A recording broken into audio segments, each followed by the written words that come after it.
I don't think a lot of people realize how much they take for granted that volunteers show up day in and night, reliably and effectively and quickly, and they do it because they love their community. Volunteers, talking about volunteers tonight. It's interesting, all right? It's a story about unintended consequences. Now, when the vaccine mandate for state workers means you're less likely to catch COVID from a first responder, it might also make it that it's going to take them longer to respond to your heart attack. Yeah, I'm Dan Haggerty. Thank you for being with us. It's the end of the week. It's a Friday. A lot to talk about. A lot on your mind, I'm sure.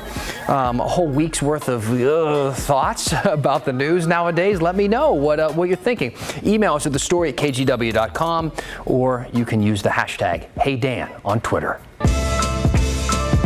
Big story time.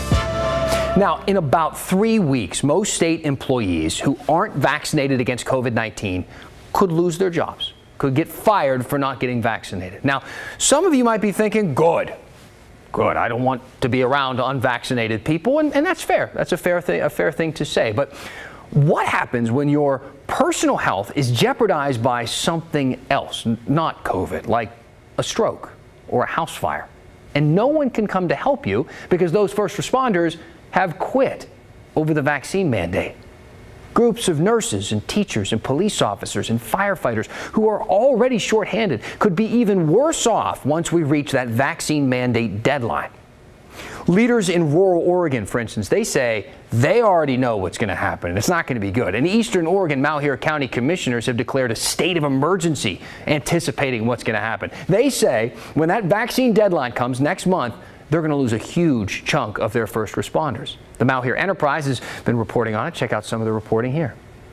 These rural areas across Oregon have staff of maybe, I don't know, a dozen or 2 dozen first responders. These aren't huge operations. And those people, those crews are already kind of stretched thin. They're responding to emergencies in pretty big, widespread rural areas covering hundreds of square miles.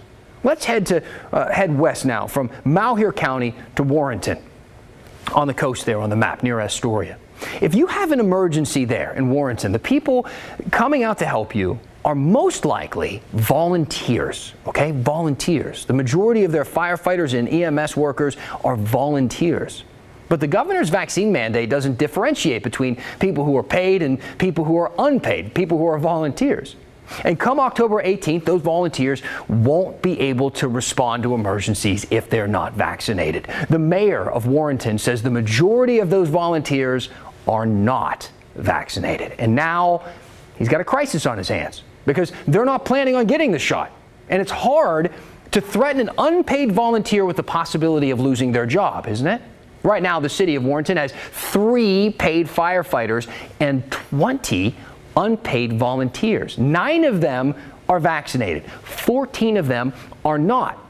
13 of those have said that they're not going to be. They are definitely not going to get the vaccine. So they will lose their jobs effectively on October 18th. And the 2 others said they'll quit in solidarity. That leaves 8 people, 8 total people to respond to all the emergencies day and night in the entire city of Warrenton. And only 3 of whom are certified to do high-level EMS procedures, things like giving certain injections and using life-saving drugs. It's a big deal. The mayor of Warrenton wrote a letter to Governor Brown asking for an exemption to this vaccine mandate for the volunteer firefighters. And with volunteers, it's not like they're employees where they rely on their work, with the city to provide hearth and home and food for their families. They come as they desire, and they come as they are, as they're willing, and we're grateful for that. And if they are no longer willing because they're being terminated because the state's mandating that they no longer be able to, well, if they're still willing, but the state's saying you can't, it just puts us in a real pickle. One of our producers, Ashley, there on the other side of the screen doing the interview, and the mayor told her if they lose most of their volunteers, the health of the people of Warrenton is going to be at higher risk from that than from catching COVID. They're thinking that because they're not vaccinated, the whole community is going to catch fire and get sick. I would argue more people are going to be harmed from not having them respond to calls, and more buildings are going to burn down to the ground from the total force reductions. because we don't have them. You know, when you're in a small town and a small community, you don't have the means to pay for and have those services that bigger cities have. Those are things that people take for granted and are privileged to have. That's the scary part. If everything goes as is projected, people will, you know, especially if these people are in their day jobs, there's going to be significantly drawn out call times. We may not be even able to respond to some calls, depending on what time of day it is. You know, you're also talking about potential for burnout. It will happen very quickly, both from employee and volunteers. And I shudder to think it's not like we're the only ones getting this, you know, having this problem. So mutual aid will be an issue as well from other departments to fill in the gaps. That's the scariest part to me. You know, I'm in a situation where it's like, I'm not, you know, the city of Warrenton is going to follow the law. I want to make that clear. We're not looking to buck no mandates or anything like that. We're just asking the governor for a solution to this issue because what's coming down the pike is a lot scarier than the solution that's trying to solve. Tough decisions. It's kind of like a game of chicken at this point, right? And you got to remember, volunteer firefighters and those volunteer EMS workers, yeah, they're volunteered, but they're also highly trained. I mean, these are people who are certified in this sort of work, and it takes months, if not longer, to get that type of certification. So it's not like just any old vaccinated person can come off the street and start doing their jobs. The mayor says the volunteers use personal protective equipment. That's what they've been using, the PPE, and that's been keeping them from spreading COVID during this pandemic so far. So he wants the governor to grant him an exemption, right, to this mandate and let them continue down that path using the PPE just like they have for the last 19 months. If not, he says we'll have to declare a state of emergency there and ask the state to send in help. We don't know what's going to happen. We have seen some flexibility in the vaccine mandate so far. I mean, yesterday we found out thousands of unionized state employees will have 6 more weeks now to get the vaccine. So that's 6 more weeks past the original October 18th deadline for them. Warrenton's mayor hasn't gotten any answers from the governor's office yet, but he has heard from leaders in other small towns who are facing similar issues. So we'll let you know. Now, we mentioned that thousands of state workers got that extension yesterday, and one of the reasons that that's happening is because a lot of people started requesting exemptions from the mandate, personal exemptions for religious or medical reasons. Many of you have been asking us about that, saying how many state workers have requested those types of exemptions. So Kristen Severance looked for the answer. Governor Kate Brown's vaccine mandate is pretty straightforward. State employees need to be vaccinated or provide proof of a legitimate medical or religious reason why they can't be vaccinated or find a new job. So this mandate applies to more than 42,000 state employees. As of last week, about half of those have provided proof of vaccination. Now, those who haven't still have some time. Originally, Governor Brown set October 18th as the deadline. But after some pushback from one of the state's largest unions, many of those state employees, about 24,000, have an additional 6 weeks to get fully vaccinated. That brings us to November 30th. That means almost 60% of state employees facing the governor's mandate have that extra time, have until November 30th before they need to get vaccinated. The union said they negotiated a grace period for the people in the process of getting the vaccine or who have a pending exemption. They gave us a statement saying workers still need to have taken their first shot or applied for an exemption by that original deadline of October 18th. But this additional flexibility will make sure more people are able to come into compliance with the new policy. All right, let's talk about exemptions now. So we reached out to the state. So far, nearly 2,300 state employees have requested an exemption. That's about 5% of all state employees. Here's how that breaks down. So let's look at the state agencies with the most requests. So 642 people at the Department of Human Services have requested an exemption. 374 people who work for the Department of Corrections have requested an exemption. And then lastly, 183 people who work at the OHA, the Oregon Health Authority, have requested exemptions. Now, of those requests, 90% were for religious reasons. Only 10% were for medical reasons. And we've showed you the form before. It's the one you fill out to request a religious exemption. On it, employees certify that their sincerely held religious belief prevents them from getting vaccinated. And remember, just because someone requests an exemption does not mean they'll be granted one. We talked to Jim Oleski about this. He's a professor of law at Lewis and Clark Law School. He's also a religious liberty and equal protection expert. HR is going to have to decide, do we, accept this claim for religious exemption or not? And in doing that, they probably will engage in the question of, well, does this person really sincerely have this religious belief? Or do they have anti-government views and they don't think the government should be able to tell them what to do? But because that's not a basis for an accommodation, they're claiming a religious accommodation. You may be wondering how Oregon stacks up with other states. Let's take a look at Washington. We know that 4,300 state employees in Washington requested an exemption out of the 60,000 employees that have to get vaccinated. That's about 7%, a bit higher than the 5% of Oregon state employees who filled out those exemption request forms. We'll continue to check on these numbers and keep you updated. If you have a question, let us know. All you have to do is use that hashtag #HeyDan. All right, Kristen, thank you. Now, it's not just vaccine mandates that employees are fighting against. 19 months now into the pandemic, 19 months, and people are still arguing against wearing masks. I know, it seems like we should be done with this by now, but no. Some people are probably out there going, no, we shouldn't be done with this, and that's fine. That's fine too, I guess. The latest case involves a teacher in Redmond in Central Oregon who refused to wear a mask in front of her class of fourth graders. Her name is Tori Caudell, and she claims that she's standing up for medical freedom, as she calls it, medical freedom. So the superintendent asked the school board, to fire her over this, but the board decided not to after they heard her say this. Integrity is to accept the right whether people are watching or not. I'm taking a stand because I have integrity. I'm not taking a stand to be stubborn or non-compliant. I'm doing what I believe to be the best for our kids. They deserve better from all of us. We are here to protect them and advocate for them. I am honest. I have always been. My honesty comes to my detriment. Ask any of my family, friends, coworkers, or principal. I speak my truth every day. All right, so she's going out on a limb. You can hear the passion. She's obviously upset having to make this decision, but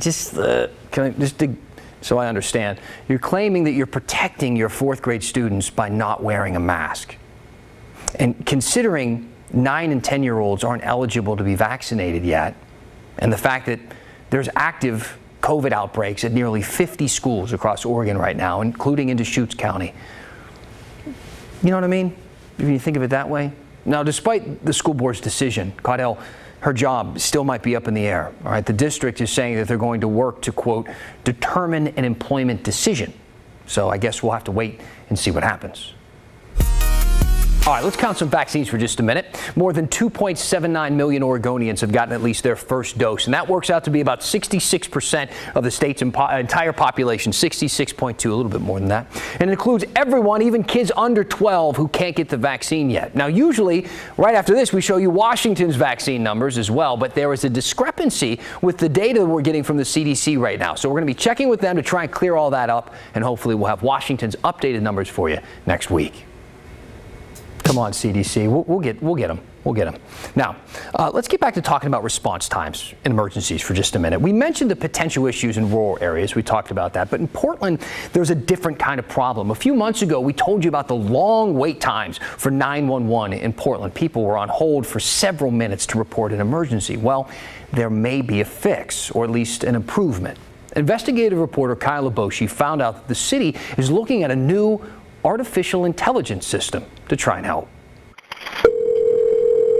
When you need help, you call 911 with the expectation a dispatcher is standing by, ready to send police, fire, or medical. But in Portland, that's not always the case. This summer, a KGW investigation found that Portland's Bureau of Emergency Communication, or BOAC, doesn't answer 911 calls fast enough, consistently failing to meet the national standard of answering 90% of all 911 calls within 15 seconds.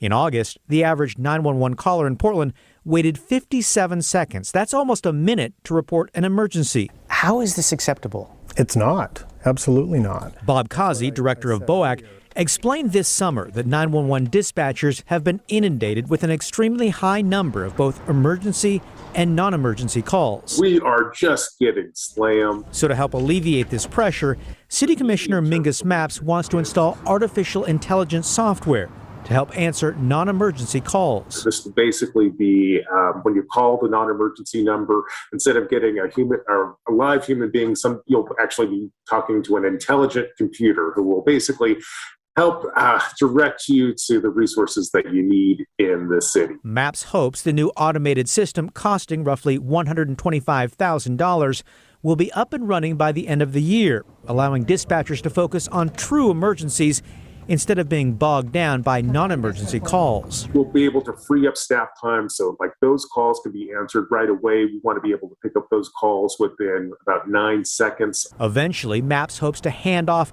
all non-emergency calls to a new citywide 311 hotline. We have to fix a problem and a mistake that the city of Portland made decades ago. And that mistake was connecting 911 with non-emergency.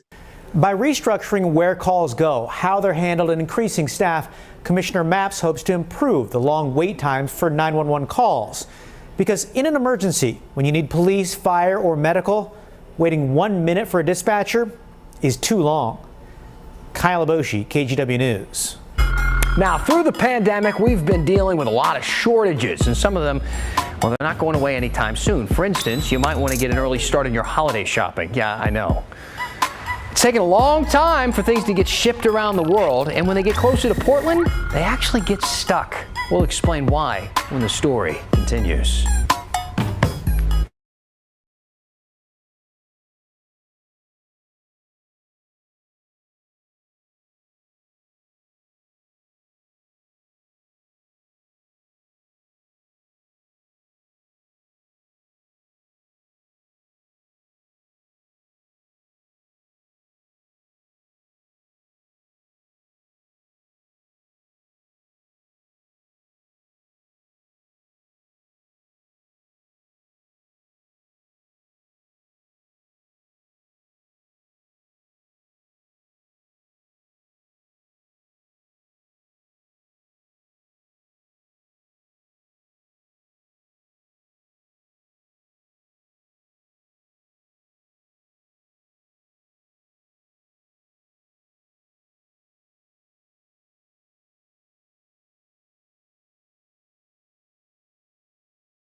Hey, welcome back. I always go through your questions and comments during the break. Keep sending some in.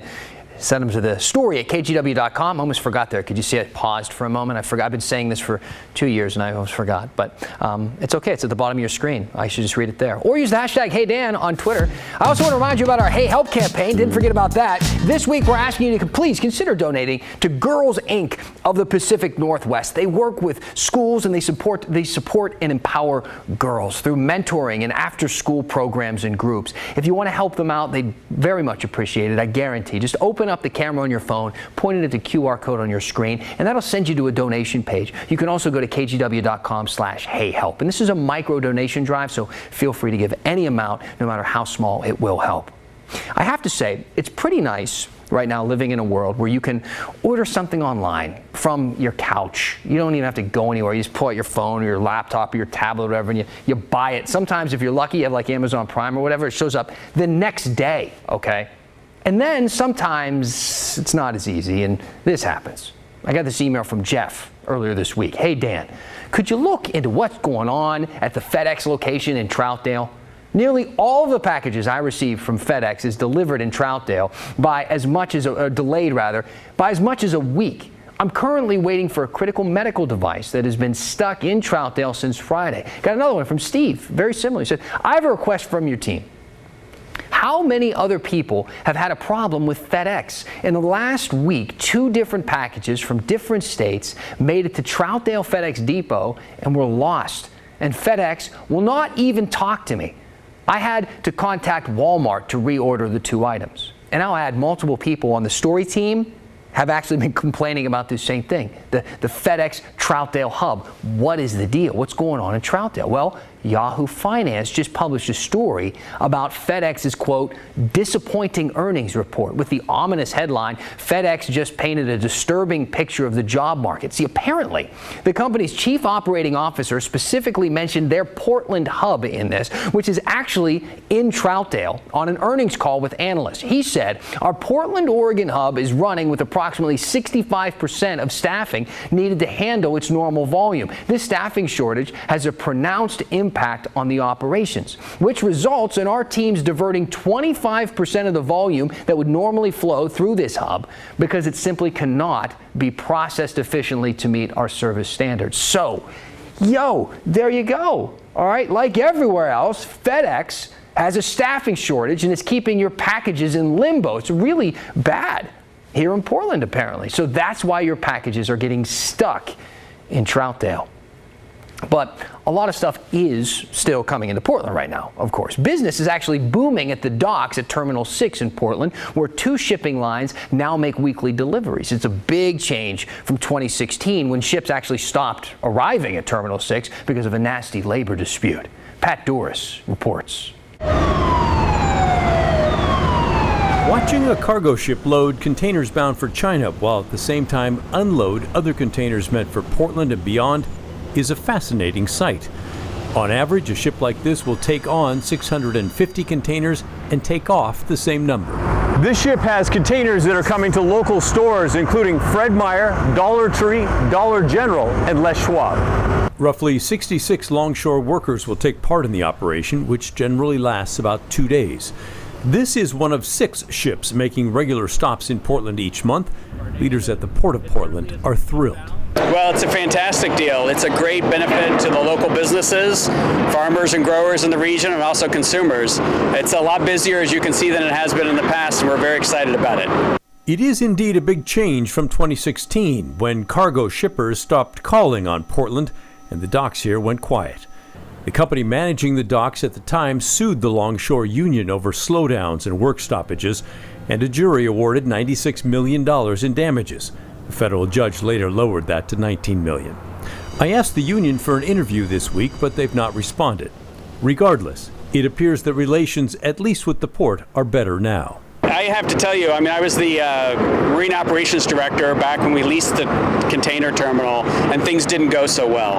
But I can't give enough credit to the longshoremen for the partnership in bringing the terminal back. Besides the normal cargo delivery and pickups, other ships, including this one, are using Terminal 6 for reasons connected to the global backup in the shipping supply chain. Things are so tight, this ship is here only to load empty cargo containers and take them to China, where they'll be filled with product and sent back over the ocean again. The Wall Street Journal reports containers are in short supply for a number of reasons. Some are stuck on ships waiting to unload at jammed ports like Long Beach, California. Others are waiting for trucks and drivers to move them to warehouses where they'll be unloaded, and still others are stacked high at rail transportation hubs in the middle of the country.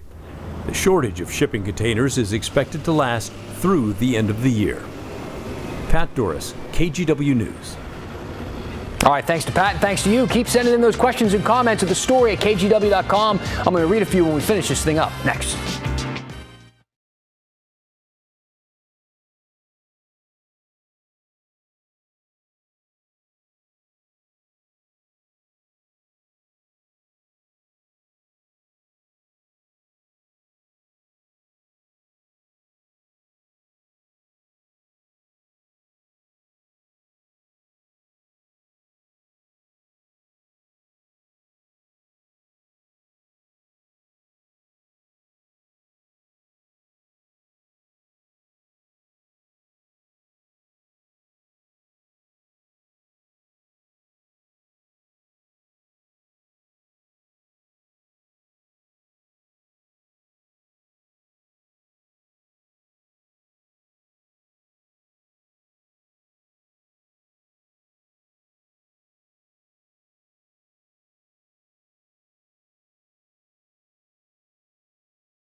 Okay, got an email here, or something on Facebook actually, from a Mike just before the show. Mike said, "Hey Dan, the national news says people 65 or older can get a booster shot for the Pfizer vaccine.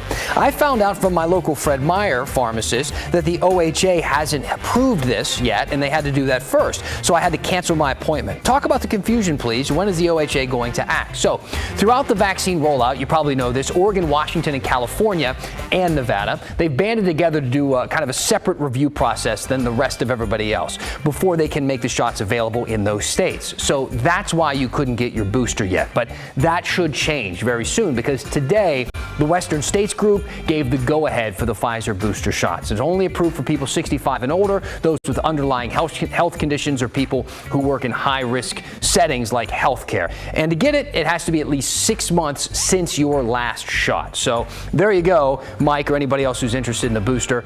Check back with your pharmacist. Thank you so much. Got a lot of other questions too, but we're kind of running out of time, and not just for tonight, but the week. It's Friday. Enjoy your weekend. It's warm out there today. I appreciate all your questions as always. I'm going to take a much needed couple of days. See you Monday.